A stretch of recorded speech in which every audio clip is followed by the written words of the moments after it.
Welcome to Straight Up Dog Talk, the podcast where pet parents, pet guardians, and pet professionals come together to dive into real issues in dog parenting. From controversial training methods to sensitive health topics, we're getting raw and real about what it means to care for our canine companions. Join us every Wednesday for unfiltered conversations, expert insights, and personal stories that will make you laugh, cry, and grow as a pet parent. No topic is off limits and no question goes unanswered. You won't get one perspective here. You'll get them all because every dog is different and every human is too. You can follow along on Instagram, TikTok, and Facebook at Straight Up Dog Talk or by visiting www.straightupdogtalk.com. Tune in from any of your favorite podcast platforms.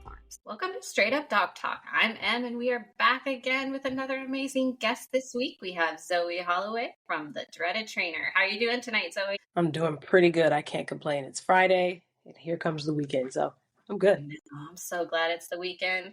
Honestly, with a broken foot, it doesn't really matter, right? Because I've just been hobbling around. Hopefully, by the time this episode comes out, I will not be hobbling around on this foot anymore, but it's still not been great. But the still weekend, something to celebrate. Yeah, exactly. The weekend means I don't have to rush so much. I don't have to feel that pressure. I can just kind of glide Everything in. opens at 10, not 7 a.m. It's very nice. Yes, and brunch. All the good things happen on the weekend. Brunch, yes. Where do you live? In Iowa, yeah. Iowan brunch. All right. Yeah, it's cold brunches right now.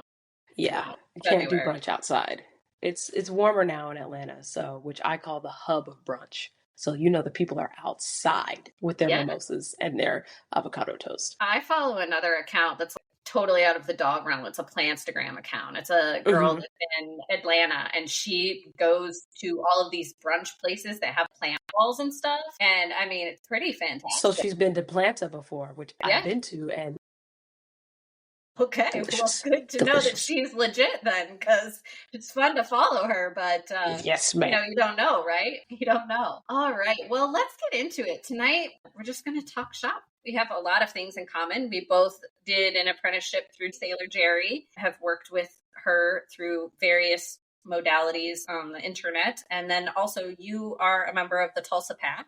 Yes. So that's also very, very cool. I just want to talk a little bit about you and your training and, of course, your dog Queen and all of the good things. So yes. Why don't you tell everybody a little bit about you and why you started in the dog training world? Yeah, so I am born and bred in the South, born and bred in Georgia, so I am a Georgia peach through and through. I know I don't have the accent to prove it, but I promise there are some times where it will come out. So you just gotta wait for it. Born and bred, and went to school, graduated at the University of Georgia. Go Dogs. All right, Dogs fans all die. I am an avid traveler. Love travel around the country, love travel around the world, which is kind of hard sometimes with a dog, especially a large dog, but we make it work. I am, of course, again, currently living in Georgia, just outside of Atlanta, so my training does service the South Atlanta area. Not opposed to driving a little farther, but I like to keep it close. I used to live in Arizona, actually. I left college and, graduated college, left for Arizona, decided it was way too hot over there. We had to figure something else out. So I came back home to Georgia. Queen was actually born in Arizona. I call her my little desert dog because she loves when it's hot. Like 122 degree weather, she's there. She is cooking herself to a crisp. And she is not happy when you tell her to come in the house. And how I got into dog training. I grew up with a wiener dog. I got a wiener dog puppy for my 6th birthday. I had been wanting a dog so bad. I don't know if you remember the dog Bingo, the Basset Hound. Mm-hmm. Loved Bingo. Bingo was his name-o. And that was just on repeat in my house. And my parents were like, fine, we'll get a dog. So they got me Hershey. He was a brown wiener dog. So I got him on my 6th birthday. And I'll tell anybody any day, don't get your kids a puppy. But not because of my experience, right? Like me and Hershey, we got through it together, right? But I feel like it was just luck. But also my parents knew that it was their dog too. They had a responsibility. But don't get your child an animal and leave it to the child. I beg. Not even a hamster, please. Hershey lived for 16 and a half years. He was bad, though. He was bad. He ran off. The dachshund, man. He was so bad, yo. Like, I have a theory, and I have yet to be proven wrong. German breeds, lunatics, and I love them so much. To prove me wrong, I'll wait for somebody to come on the podcast and say, well, actually, but I don't believe it. So he's a Dachshund, and he lived 16 and a half years. But when we got Queen, I remember looking at her little tiny body, and she was walking like a bodyguard. And I had a realization. I said, she cannot be anything like Hershey. I won't be able to handle her. Like Hershey, he was small, but he had a bite force, but he was very small. I could just pick him up and be like, stop it. Can't do that with a Rottweiler. So I decided the day one we brought her home, I said, I have to start training you. I have to. I watched Zach George. I was just locked into Zach George. The stuff that he was doing was working with Queen. And then she started getting older and started developing thoughts of her own. So I started mixing Zach George in with other stuff like Say It Once, dog training. I loved their stuff. Their stuff really came in clutch with Queen. And when we brought Queen home, we actually had a Maltese lady. She was about 6 at the time. Lady stayed out of the way. If you didn't call her name, you didn't know she was at the house. One day we took Lady and Queen outside. Lady is very much an indoor dog. She doesn't appreciate being outside except to go to the bathroom and come in. But we took them out to the park in our neighborhood because we thought, let's get some sun. And some stray dogs came up and they actually attacked and killed Lady. And it was in that moment, I was like, this cannot happen to anybody else. I know now I didn't do anything wrong. Nobody did anything wrong. It was really the perfect storm. I think back all the time, what could you have done? And nothing is the answer. I'm like, okay, the only thing I could have done was be better educated, but I didn't have it. And if I didn't have it, I couldn't give it. I always tell myself, be the change you want to see in the world. Be the nice you want to see. Be the passion you want to see. So I decided we got to start training dogs because these dogs belong to somebody. They weren't just completely stray and emaciated. Somebody's feeding these dogs.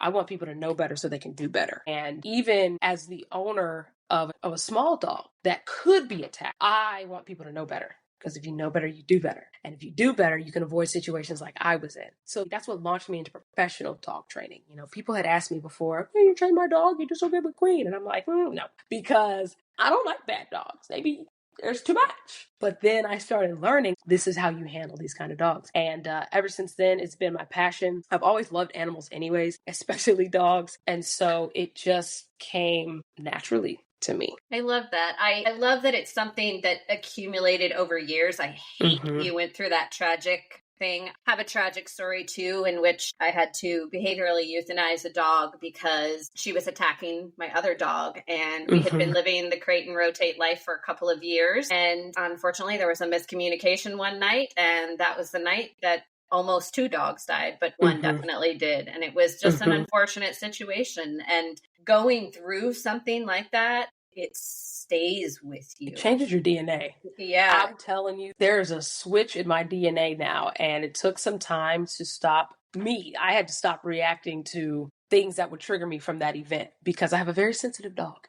And I do not, Lord knows, I don't want Queen to be reactive. She's already a bit nervous, not in a reactive nervous, but a shirking kind of nervous. And I don't want that from her. Dog training has taught me so much emotional control. Whoa. But I've just gotten kind of past reacting to these certain triggers. And still, now I bring fail safes. I got slip leads. I got mace, pepper gel. I got knives. I got everything with me. Because now I live in the woods now too. So who knows what's coming out of those trees? It could be domestic. It could be wild. So I got to be prepared. And my dog, like I said, she shirks from danger. So it's up to me. But to your point, it just changes the way you move about this entire world. And you can't go back. There's no going back. No, there's no going back. It's wild how much it affects you. I have been taking Michael Shikashio's aggressive dog course, and he gives you so many trigger warnings. And I'm glad that he gives them because I have to sit there and prepare myself because he shows dog fights, dogs attacking people, dogs attacking each other. And it's not fun to watch, but you have to watch it in order to learn the signs and the body language. And it's hard because I didn't realize until I guess maybe a year or two ago that a lot of dog fights are not as serious as they look, but you have to watch the dog fights to see that. You can't cover your eyes. You got to sit there and watch. And like you said, take it down because you went through it. You saw with your own eyeballs. Now I have to do it again. Yeah. And again. But that's why we stopped going to the dog park because when I initially got Fitz, I didn't have a backyard. I lived in an apartment. We started going to the dog park and he is also a shirker. He's like, there's dogs running at me. There's a person across the road. Yeah, he shorts out. Thank you. I don't want this. So he does that whole thing too. But we would go to the dog park and he would do that. And so dogs would get into a fight and my dog would run the other direction and go sit with my friend and I would run towards the fight and break it up. And it just got to the point point where I was like, this is so dumb. He hates it here, and I'm constantly breaking up dog fights. So I hope somebody learned a lesson and was able to break up the dog fights after I left, because it was literally at least once every single time I went. Yeah, and there was a lot of dog fights because we used to go before we knew any better. We used to go, and we stopped going, not because I learned better, but because the same reason. I was like, there's a lot of dog fights going on, and Queen doesn't even make any friends. So what's the point? Lady didn't like any of these dogs. I saw dogs. One dog was some sort of herder, and this was her first day out of the shelter. She had elderly owners, and there was a Brittany Spaniel, beautiful Brittany Spaniel, and this was a fast dog because I saw her running. I was like, wow, that dog is fast. But that herder was also fast. Mm-hmm. And the herder got very frustrated that she couldn't keep up with this Brittany Spaniel. And she bit, and that tooth caught her right in the rib. That dog went down. I mean, she's okay. She was fine, but that dog went down in pain, of course. And that was our last time. I said, you know what? No, because I'm too crazy for that to have happened to my dog. Absolutely. And the Lord knows I'm too pretty for jail. God knows I can't do it. The last one for me was, there was this guy that used to walk with me and my friend. My friend had a German short hair and another nutty bag breed, 100%. And I don't even remember this guy's name, but he had a Mastiff and a Great Dane. And they were very good. Fitz would walk by me, and his dogs would walk by him, and it was just fine. And always everybody was like, why don't your dogs go and play? And we're just like, our dogs don't like other dogs. They're fine. Leave us alone. Right. But he would always run with me to break up the dog fights. And this last fight was a black lab that started some shit.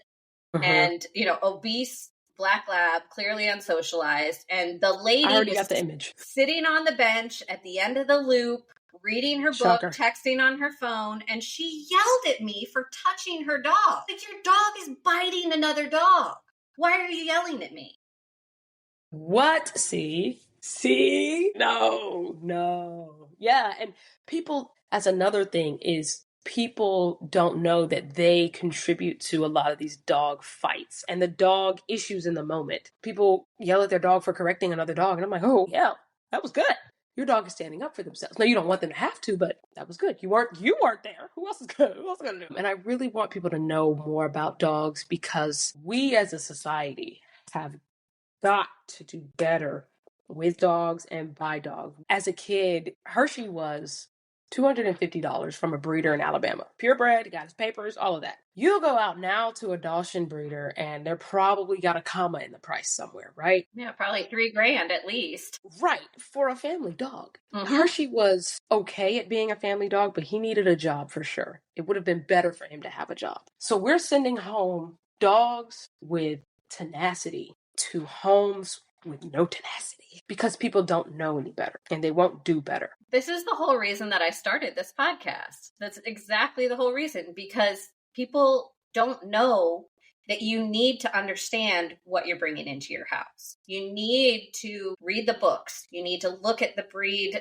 information. You need to understand what meeting the needs of that breed means, because for every breed it's different. Now, if you have a dog that's herding and you don't have cows and sheep and stuff, then you got to find other things for that dog to do. You got a dachshund that wants to rat out little animals and tear them out of the ground. We lived in the country, and he had a blast. So that was perfect for him. But my mom has a dachshund who is this nervous Nilly who never fully potty trained, and he only likes her. And it's like, okay, all right, Ernie, get your shit together. And this isn't the first dachshund they've had. They've had many dachshunds over the years. So they knew what they were getting into every time. But to your point about they know what they're getting into, I feel like people get through a dog, and I hate to use that term, but they get through the life cycle of a dog, and they're like, well, that went well enough. And it's like, well, roll it back. What could we have done better? Mm-hmm. Hershey had a good life. He had a great life, in fact. There are things that could have been done better. We could have done better with his dental health. We could have done better with his diet and his exercise. We could have done better with his mental activities, for sure. We could have aided him in doing more of what he wanted to do, right? And I love him, and he was one of my heart dogs, and I will never willingly get a Dachshund again. I don't hate them. I don't. I know me, though. Mm-hmm. I know me, and I know what the Dachshunds need and what they come with, and I don't want that. There's a lot of breeds I don't want. Boxers, love them. Anytime somebody calls me a boxer, Absolutely too much energy. Anytime somebody calls me with a boxer, I'm running in that direction. I'm coming to see that boxer. I want to go. Do not give me a boxer. Mm-hmm. I can't do. I standard poodles. I'm scared of them. I'm good. Standard poodles have opinions. They have massive opinions. Right. And I don't need that. Right. It's like they're 2 brain cells away from being able to talk. I'm good. I'm on the other side. I'm good. But I've never had to train one because seemingly standard poodle owners know what they're getting into. There's a culture kind of behind them where they take pride in their breed. They're going to groom them. They're going to be pretty. They're going to be trained. I have never once gotten a call about a standard poodle. Never. Doodles. Different story. Well, that's a different story. I used to walk a standard poodle. His name was Bijou. You're brave. I loved Bijou. But Bijou, like I said, they have opinions, right? His owner would be like, take Bijou for a walk. And I'd be like, okay, this isn't going to go well, right? And we would get to the end of the driveway and Bijou would be like, we're done. And there's nothing I can do about it. He said there's nothing you can do. Treats don't motivate. A little, come on. None of that. No. So what happens is I end up getting drugged back to the house because Bijou's like, we're done. That's it. I said, we're done. So I would say, I'm so sorry. Bijou made it to the end of the driveway and that's as far as we got. And then someone hits you with you got to show them you're the alpha. Oh, no. Okay. Fortunately, that owner was not like that. And she said, oh, that's about what I expected. It's okay. See? You got to know your dog. You got to know your dog. And I hate when people tell me, you got to show your dog get alpha. I'm like, alpha of what? Yeah. I'm not even a manager at work. Like, what do you mean? Here's the thing. I don't understand this about the dog training culture. I didn't understand it when Cesar Millan came out at first. Mm-hmm. But the whole needing to control another creature. People do this with humans too. But the fact that dogs can't talk and can't advocate for themselves and we're trying to force them into this mold of behavior is just, it has never sat well with me. I was way ahead of the curve when it came to the dog training stuff. Mm-hmm. I never really trained a dog until I started having problems with the one that had to be behaviorally euthanized. And I was a vet tech at that point in time. I did my own thing. I trained my own you were dogs. already in the animal world by then. See, I wasn't. I just had a dog. Caesar was the first dog trainer I saw. And I was like, okay, show him you're in control. Alpha, got it. Because wolves have alpha. And I'm like, okay, that makes sense. I never questioned it. I was like, that makes sense. Duh. And then you learn, like, that's not how they do it domestically. And I was like, that also makes sense. Well, and if you think about a family unit socially, you're supposed to work together. You're supposed to blend together. Everybody's supposed to put in their opinion. Dogs should have a say too. I absolutely agree. Maybe dog doesn't get to be on the couch because that's a human thing, but people make their own decisions. My dogs, they get on the couch. I don't care. But other people, not on the couch, not in the bed, have to go in the kennel. That's fine. My dog rolls in mystery meat, so she is not allowed on the couch. But the main reason she's not allowed on the couch is because she has no couch etiquette. And I don't feel like training it. And when I say couch etiquette, I mean her legs are just too long. She wants to lay on her back and things get to swinging. And I'm like, Queen, I just want to relax. Just be cute. And she's like, just heavy breathing, feet are moving. I was like, you know what? I can't do this. I don't have to. I don't have to do this. But to your point, I train people's dogs to respond to getting on and off the couch. Absolutely. If that's a goal of yours. Yes, just because it can't happen in my house doesn't mean it can't happen in your house. We have a kitten now. She gets on the couch. I don't know how to tell her no. And it's not that like she's so cute, I can't tell her. I literally just don't know how to communicate to this cat. She does what she wants to do. I just feed her. I don't know. Cat, that's why. Cat, I don't know. Like gonna listen anyway. She's not. So I was like, you know what? I don't know. But it works in this house. Like Queen doesn't look at her like, how come she gets to be on the couch tonight? Queen's so used to not being on the couch that she doesn't get on the couch. But yeah, different strokes for different folks, different rules. But that alpha stuff, and I tell people all the time, because they really say this with like strong dogs. I had a Borbell owner reach out to me once and she's like, I want to learn how to be alpha. I said, if you can figure out how to be alpha over a dog that was bred to help hunt lions, I'm going to sit back and watch.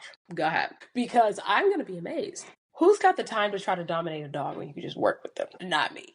And why would you want to break down a creature so much that all they can do is fear you? I'm good. This is exactly where my whole thing came in. Fitz was originally I didn't know what to do with him. He's border collie. He's got American Eskimo. He's got boxer. He's got some retriever. He's got some German shepherd. And then of all other things, he's got Shar-Pei. There's like a couple of other things. So he's got this crazy freaking mix of dogs, but a lot of them are high energy working breeds. And he is bouncing off the wall. I never had a dog like that before. I got him from a friend. Their dogs were perfectly well-mannered. They always seemed relaxed and very chill. I didn't know that they were going on walks and hikes and all kinds of stuff every day. She didn't tell me any of that.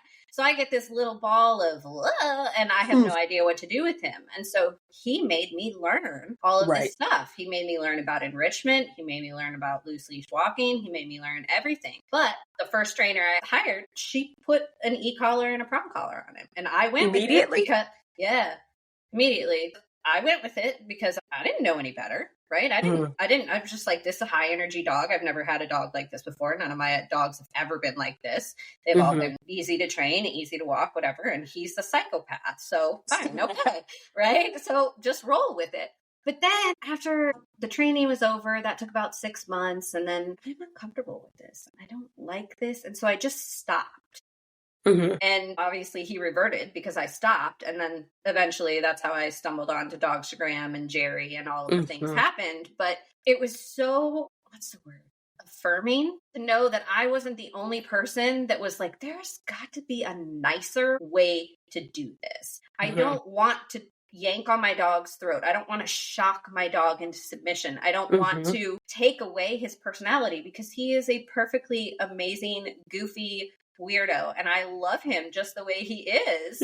But I want him to also chill, and I just didn't know how to find that. And pulling on the prong collar and shocking him with the e-collar, that wasn't doing anything but making him more reactive than he already was. So I was so happy to find a group of people that were like, no, you don't have to do it that way. And I think Jerry's the first trainer that said, address the emotions, address what's going on inside. Because as people, as humans, we look at what's on the outside and we stop. So if we see a calm dog, it's like, oh, finally, he's quiet. This dog is vibrating on the inside, right? They're tweaking out, and all you see is a calm dog.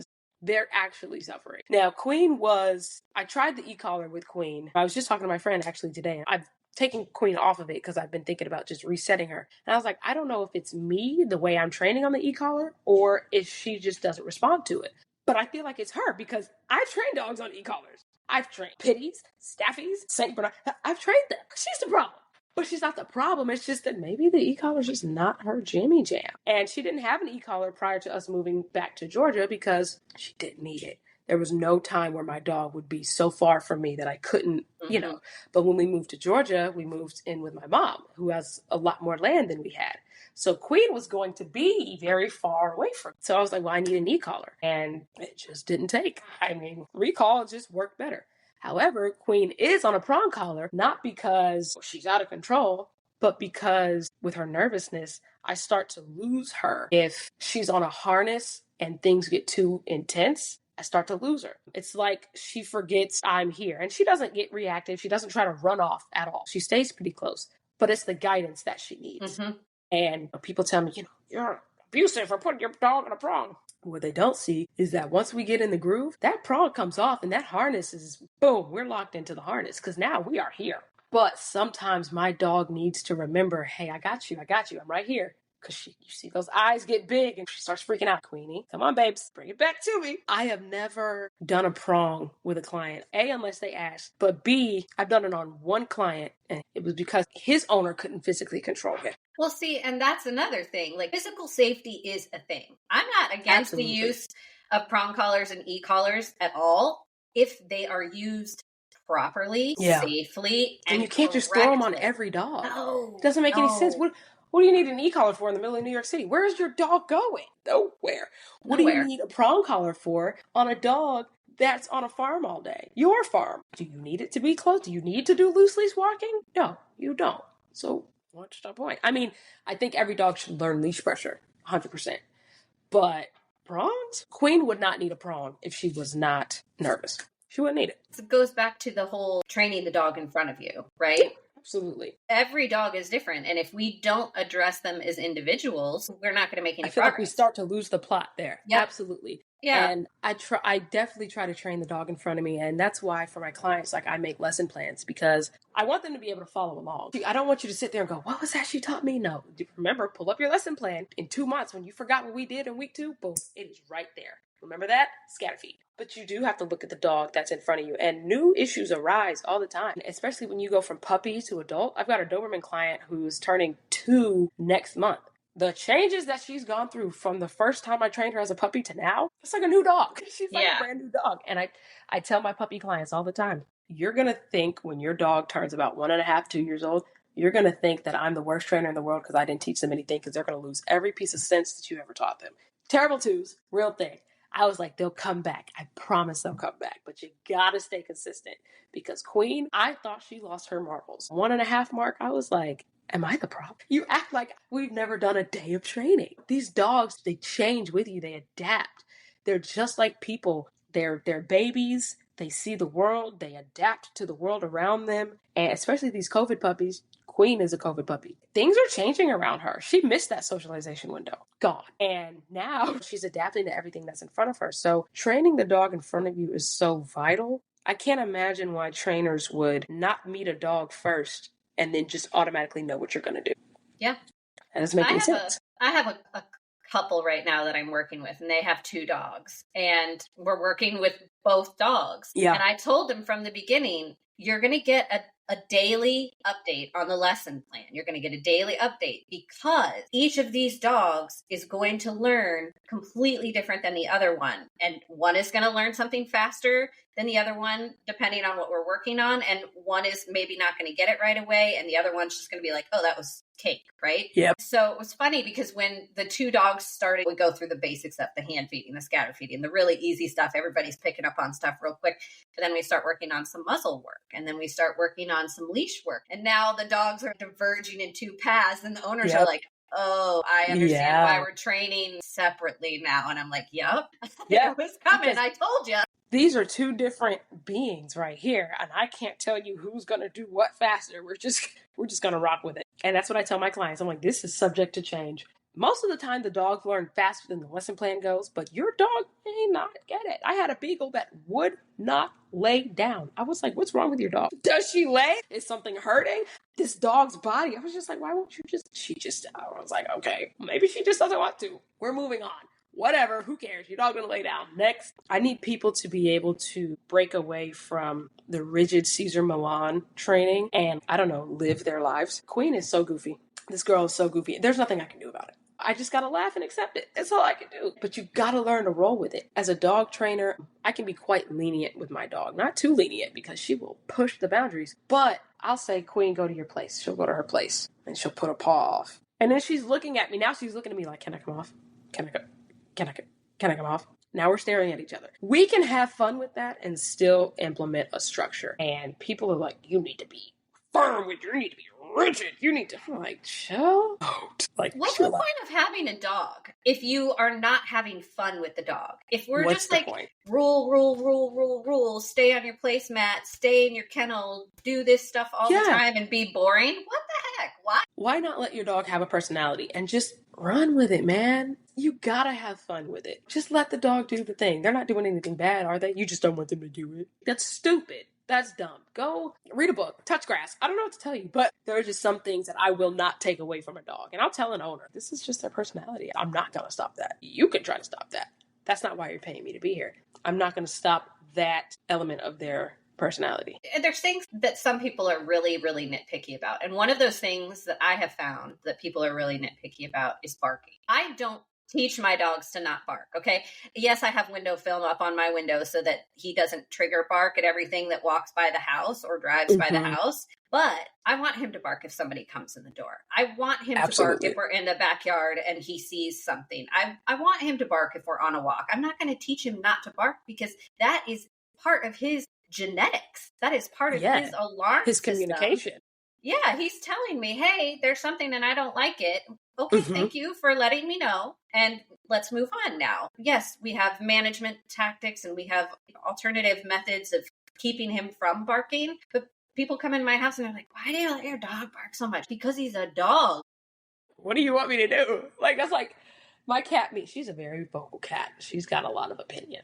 And she lets you know. And I'm like, what are you going to do? It's a cat. It meows. People talk. Dogs bark. I had my beagle client. They asked, why is she so loud? Why does she bark? I'm like, hold on. Do you not know anything about beagles? Nothing. She's always chasing squirrels. Sure. Mind you, this is Georgia, so the trees are 10, 20 feet high. The squirrels are having a blast, and the beagle is loud. And I had to explain to them, I said, imagine this little baby on a farm. She's hunting rabbits, right? She needs to let you know, who's half a mile away, I found a rabbit. How's she going to let you know if you can't hear her?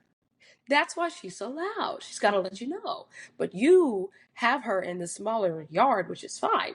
But you have to let her be a beagle. She's got to be loud. She's got to bray. She's got to bark. I trained a basset hound client, one of my favorite. His name is Zeke. I love that little bread loaf of a dog. His bray but it's so beautiful. Like, it's so loud.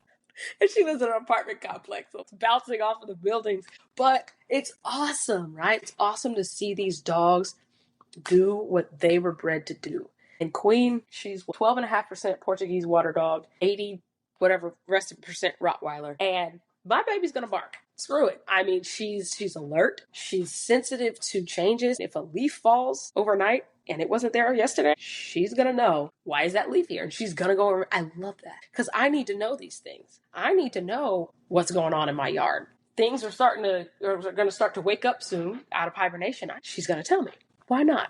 Let that dog bark. I have another client that has a golden retriever, and she started acting kind of different. They've been going outside and practicing, and then it snowed. And they live in a state where it doesn't normally snow. So that was kind of a big deal. And this is a baby. She's only a year old. Mm-hmm. So we skip a week of going outside. We just practice inside because there's snow on the ground and it's too cold for them. I'm like, all good, no problem. We can work inside. That's fine. Mm-hmm. So the snow melts, warms back up. They go back outside. And now the dog is all over the place, not paying attention, dragging the owner around again. The walking is being an issue again. And she's like, I do not understand. And I'm like, you just had 3 inches of snow that now melted. And now there's things that are growing and the ground is wet and things smell different. The trees and everything, like they smell and see all of that stuff that we don't even think about twice. And then she's like walking through the yard and she's like, oh, there's mushrooms growing. I'm like, see, this is just all different stuff. She doesn't know about any of this stuff. She's just a baby. Let her explore. Yeah, absolutely. And I tell people, watch how your dog kind of comes back to you once you let them do their thing. When Queen and I go to especially a new place, first thing we're doing, let that baby sniff. I'm going to remind her I'm connected to her. And then I'm going to let her sniff because that's going to help her like, okay, I'm more comfortable with my surroundings. Imagine I like blindfold you because my dog doesn't know I'm driving. Blindfold you, drop you off somewhere, take the blindfold off, and now I expect you to fully focus on me. No, I need to look around. What do you mean? No, I need to look around. I need to assess my surroundings. Where's the exit? Where's the entrance? Where's the people? Where's the this? Where's the that? I need to know. Same thing with our dogs. They feel more comfortable if they just use their best asset, which is their nose. And yeah, going outside, especially living where I live in the middle of the woods, coyotes, deer, God knows what else is outside, just crossing the street. And my dog was like, well, this wasn't here yesterday. Sometimes I wish I could be in her head because I'm like, what is so good? Yeah. I want to know. I want to know what is so good. But that's just the reality. My dog's got a nose. She wants to use it. Well, who am I?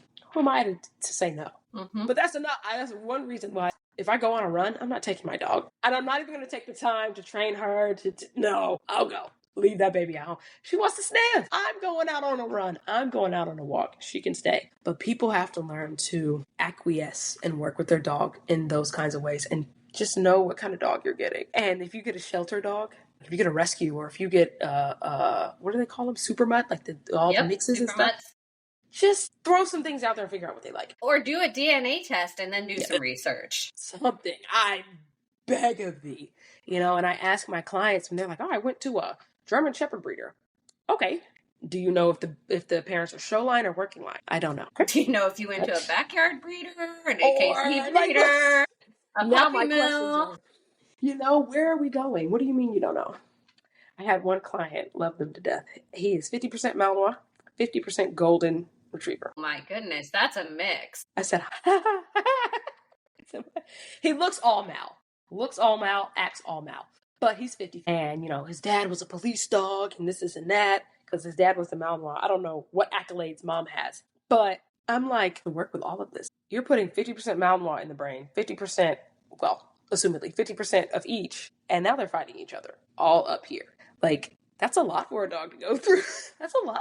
Well, and that's the problem, I think, with a lot of dogs and the breeding situation and the shelter overpopulation situation and all of the issues that we're having is that people are breeding breeds that should not be bred together, period. I mean, we should not be breeding bulldogs with Malinois. We should not be breeding golden retrievers with Malinois. I would expire on sight. Bulldog and Malinois. I'm sure it's out there. It's out there. There are just so many. I understand for the brachiocephalic breeds, and we need to breed them with dogs with longer snouts. So I understand all of that. However, I also am more into the line of thought where nature is nature and nature will take its course, and those dogs will be bred either out of service completely eventually, or they will find a way to adapt and move forward into the future. And us forcing all these crazy mixes together is not healthy for anybody. It's like Frankenstein's. Yeah. Like, what are you cranking out right now? And to your point about doodles. brachiocephalic breeds, boy, they come for me every time I talk about doodle. And I tell them, look, my mom's got a doodle. I love Sterling. I love him so much. I told my mom, I said, don't you get a doodle? And she's like, but I have to. I was like, all right. Boom, there's Sterling. Love him to death. But these brachiocephalic breeds, how did they come about? You kept breeding the ones with shorter snouts. So just start breeding the ones with longer snouts. And then in 100 years, we'll have what we're looking for. But no, you want to mix it with a whatever. And it's like, guys, to think about, what's your dog's name? The bigger one? Fitz. Fitz. To think about what Fitz's line looks like. How did we get here? What were y'all doing back then to where we are at? Fitz. Yeah. What's going on? I have so many questions when I see these super mutts because I'm like, how did we get here? I don't even know how we got Portuguese water dog in Queen. I'm like, what? Yeah, see, I think that's the thing that's, for me, it's like the mutts, right? I understand how the mutts happened because they're stray dogs or 20, 30 years ago, people, unless they were breeding for AKC breeds, they didn't spay and neuter their dogs. Dogs kind of just did whatever. They didn't have fenced in yards. So now we got all these mutts, right? But then what happens is we just keep letting the mutts breed and we're not being responsible about it. And then we have all of these, what are puppy mills or backyard breeders that are just pumping out dogs for money. And then we've got all these wild breeds of things. I remember, it was when I was a vet tech, somebody came in and they're like, yes, this is a she-bull. And I was like, what is a she-bull? And they're like, oh, it's a Shih Tzu pit bull. I said, what? Now I'm trying to It was a fluffy pit bull. Yeah, well, and I mean, and this is the conversation that I hate to have is because the mom is supposed to be the dog that's bigger. For the birth canal. For the birth canal and everything, right? So I'm like, oh God, this is terrible. Okay, was this dog, did they have a C-section? Was the bigger dog the mom? I have so many questions, but it was a fluffy pit bull. It was the craziest thing I've ever seen. I am astonished. And she was proud of that, I'm sure. And that was like 20 years ago, before all of this really crazy. I would have screamed. I'm in some Facebook groups and people are like, there's fluffy Frenchies coming out now. I don't know if you know that. And it's some sort of genetic thing. And I just want us to focus for a second because you're making fluffy Frenchies cute, adorable. Let's just focus on this right here. Let's focus on the nose. Let's focus on the health first. You're trying to focus on the cuteness. We're losing the plot, people. Bring it back. Well, because we want to put the price tag up. That's why. I mean, I know people want money. I get it. But I don't get it. People also will not spend $4,500 for a dog. I just won't. I won't finance a dog because what do I look like getting a dog repoed? Absolutely not. And I'm not paying anything with a comma in it unless I need that dog for something. Yeah. I say if I win the lottery, I'm getting a rescue farm, right? If I get a rescue farm, I'm going to need a livestock guardian breed. And I'm going to need to pay top dollar from a top breeder from halfway across the world. And I'm going to do it because I need a reliable product. But other than that, I just need a dog. She's not going to be an attack dog. She's just going to bring me joy with a comma in it. I'm good. And she has health problems. Come on now. I'm not paying for it. And people tell me, they told us, you need to breed Queen. She's so beautiful. She is. She has beautiful coat. She has this and that. That doesn't mean she needs to have babies. What does her cuteness have to do with her cranking out babies? Well, you don't want to keep her bloodline going? No, because I don't know what's going on in there. I don't know. She was cleared, her DNA. She was cleared for genetic elbow dysplasia, which is great. But what else could be going in there? Could be going on in that DNA? I don't know. Only time will tell. Hopefully nothing, knock on wood. But if I don't know, or if I can't say with at least, 97% confidence, what do I look like pushing out babies? For what? It doesn't make any sense to me. Yeah. And I need people to start focusing. I love breeders who do it the right way. I love breeders who do it for the breed. I love breeders who are passionate and can talk about their product all day. I don't know if you've seen those lowrider bullies, the ones that can't run and can't breathe. Yep. I think that if toxic masculinity had a picture in the dictionary, it would be them. It would be, oh my God, they're so proud of those things. It is really phenomenal to me. Just because we can do something doesn't mean we should do something mentality. That's what Frankenstein taught us all those years ago. There's a whole book about it. Came to life. There is a whole book about it. Like, we said don't do it. Yeah, it's wild to me. I do think that with the way that science is advancing, Embark has the health panels, and I did the one for Fitz that checks all 300 and something DNA markers, and it'll tell you if he's prone for this and this and this and this and this, and which because he's a mutt, he has none of them, which is amazing, right? He's a mutt. But that's the thing about mutts, right? So it's great because I'm like, okay, this is awesome. He's, really going to be a healthy dog. We're probably not going to have a lot of issues with him. But then you look at my other dog, who's also a total mutt, but he's a Chihuahua with 3 different kinds of terrier mix. And he's got the bad teeth and the gut problems, and he's got the growth all over him. Why can't I think of the name of them right now? The fatty deposits. The fatty deposits, yeah. And I'm just like, okay, that comes with age, whatever. I can tell he's starting to get cataracts. He's 13 or 14 years old. So yeah, okay, we're gonna maybe start to have some other health issues.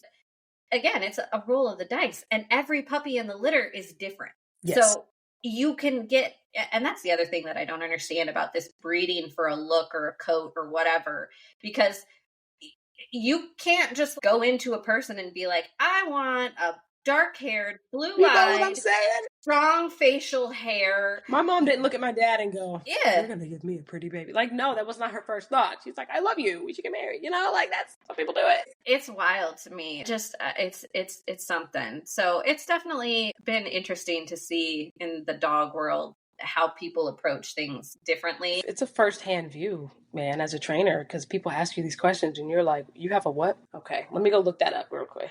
Give me a minute. Okay. And you decided you wanted that because? Yeah. My Borbell client, I never got to train them. They had to put it on hold. But I said, well, what made you get a Borbell? Do you have land? Do you have a farm? She's like, my husband's friend had a litter. She took the breath out of my chest. I said, that's a powerful breed. I don't know, man. And I want one so bad. Give me a reason to get one. I mean, I wouldn't just go out and get one in this house, right? Because I don't have it. Give me one minuscule reason to get a Borbell and I am there. But I don't have that yet. I don't have it. I cannot bring a Borbell in this house.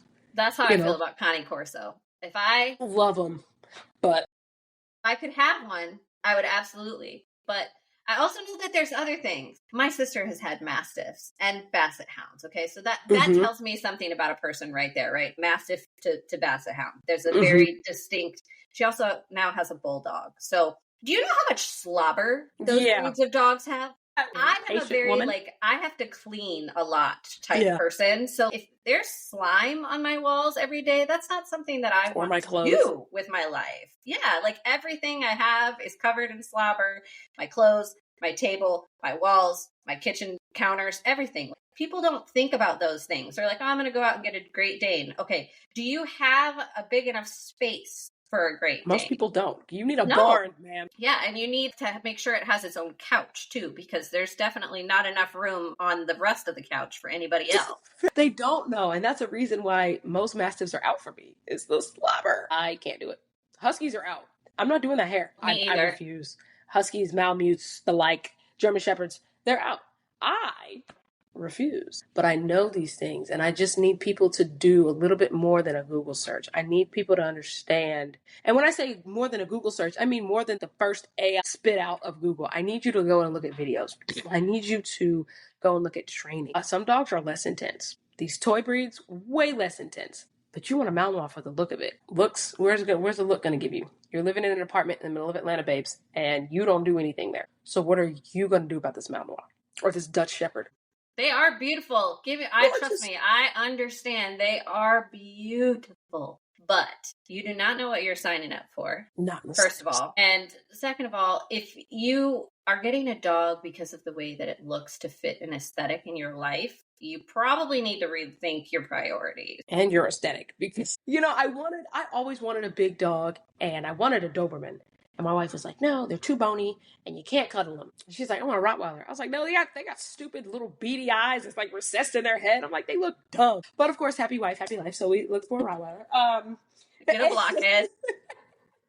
And we ended up at a pet store, and I have a mantra. When I go into either the pet store or the music store, I leave my wallet in the car. Because I'm lazy. I'm not turning around to go get it. So if I'm walking out, I'm walking to my car. And I didn't. I dropped my wallet on accident. And there was Queen. Precious Queen. Her and her litter mate. And that's all she wrote. We brought her home for my wife's birthday. But I shouldn't have done it like that. I got lucky because I immediately snapped into boom training. Because this dog is not about to dog walk me like this last one did. Absolutely not. Not everybody and not every dog gets that lucky. People bring home these dogs, and even shelter dogs. And I want shelters to start being more transparent as well. Mm-hmm. They try to be very cute, saying things like, oh, this dog will be best as the only animal in a household. Very good. But when you call a dog that's bit someone, when you call them nibbly, that's misleading. Yeah, no, that's not okay. Love bites, not cute. I really want shelters to start being more transparent. I know they want these dogs out of the shelters. I get it. But you're only going to get them returned if these people don't know what they're getting into. We fostered Theo. I don't know if you remember the Brindle Cane Corso. I loved him. So cute. And we had to return him to the shelter because I was going into office more, had to go into office more for work. And he was too much for what we were able to provide in the moment. And he's not my dog. I rescued this dog. We were fostering him through Lifeline. So we had a lot of financial assistance and stuff. And he had heartworms, which he's going through treatment. He can't do anything. I'm like, what do you mean? Now as a trainer, my brain is starting to short out because I'm like, he needs enrichment. He needs this. He needs that. He needs to go out and run and play and be a corso. Well, he can't. I don't understand. So I'm giving him trazodone. I'm giving him lick mats. I'm giving him all the things. But of course, that's not enough when you're in the crate. And he has separation anxiety and just all of the things. So we took him back to the shelter and he eventually got adopted. And I don't know if you saw on Instagram that he's been recently returned. And I'm like, why? What? It's been a year almost. What happened? Well, the person who got him said he was too much dog, which I don't know necessarily what that means because he's Cane Corso. And then she gave him to a friend. And that friend unfortunately lost their job and then lost their home. And once they lost their home, they took Theo back to the shelter, which is a good choice. Mm-hmm. But if we had just started with a person who knew what they were getting into, we wouldn't have been in this situation. Different situation. Theo was malnourished when we found him. Queen has 20 pounds on him, and he's stronger than her in his worst condition. That's a powerhouse dog. You think you want to get him because he looks good, because he looks badass? Get away from me. Yeah, I don't understand that whole trend. It doesn't even matter, like, if it's a guy or a girl that wants a dog that looks like a badass, or wants a big beefy dog, or whatever, okay. But can we talk about why? Do you want that dog because it looks that way? Or do you want that dog because you're going to put that dog to work and you're going to do some sport work and you're going to do some dock diving and maybe some bite work or really give that dog something to live for? Or you just want it to look badass in your house? That's it. And don't get me wrong, I wanted a Rottweiler a Doberman, because they did look badass. But also in my head, in my ignorant mind, I was going to train this dog to be a protection dog. Me. I was going to do it. I was going to do it via the internet. Yeah, that didn't work. But we ended up with a Rottweiler, and to your point, I'm like, well, she's not going to be protecting anything, but we can get in a bite work. She loves to bite. Let's do it. And even though she's not a guard dog, she's scary enough to look like one. So I'm going to teach her how to be scary. That's all I need. I can take it from there. Okay. Yeah. When I run, she runs, right? I think looks are a decent place to start. I really do. Oh, I want a dog that looks, I just love the chubby cheeks, the flappy cheeks like a bulldog. Cool. We can work with that. You got bulldogs, you got Rotties, you got Neapolitan Mastiffs. If you really want to get wrinkly, you got this, you got that. Now we have to decide, what is your level? What is your capabilities? Oh, well, I work in the office 4 to 5 days a week. Okay, so maybe a puppy is not what you need. Mm-hmm. Or you can talk your job into letting you stay home for the first 3-4 months until you Or I'm a lazier person. I don't do all of these things. So maybe we throw the Dutch Shepherd out when we go for a bulldog. Maybe. I went to an event this past weekend in Atlanta with Atlanta Dog Mom Social Club, and all these people from in and around Atlanta showed up with their dogs. And this lady showed up with a bulldog, and he was a beefy boy. But what I appreciated about her, she brought him a stroller. He did not walk because she didn't know how far we're going to walk. And it was warm-ish, 70 degrees, but he's a bulldog. He needs the shade. She came prepared. That's what I like to see. These owners came prepared. Now, the standard poodles, one of them had a chain. And I was like, dude, that's badass. I don't know. If my dog would look good with a chain, I'd put a chain on her too. But there's a lot of owners that I saw that seemed to understand what they had in front of them as far as the dog. We passed the dog park on our walk. That was a scene. It was a lot. But I felt a sense of warmth, a sense of restored faith in humanity when I saw all of these people, mostly women in fact, show up with their dogs and kind of understand what kind of dog they had in front of them. We had a Cane Corso. She was a gem. I mean, she was no problem. Of course, we had Queen there. We had a couple standard poodles. I think they were litter mates, but very well behaved. The bulldog came in a stroller. All these people with these gorgeous dogs, just kind of knowing how to move with them. I loved it. It was simply amazing. And that's what I want to see more of in the world. Yeah, me too. Understand what's in front of you. I love it. Even if it's a mutt. So much. All right. Well, before we wrap up, tell me the funniest story you can think of about Queen. Oh man, there's so many. Funniest would be, so Queen doesn't have a lot of friends, but my best friend's dog is a pitty. I call him my nephew because that's my best friend. That's like my sister. So his name is Cabal, like after the guy in Mortal Kombat. Him and Queen have similar temperaments, although Cabal can be a little bit more hype. He's a year younger than Queen. So we took them to a park. This was probably the second or third time they met.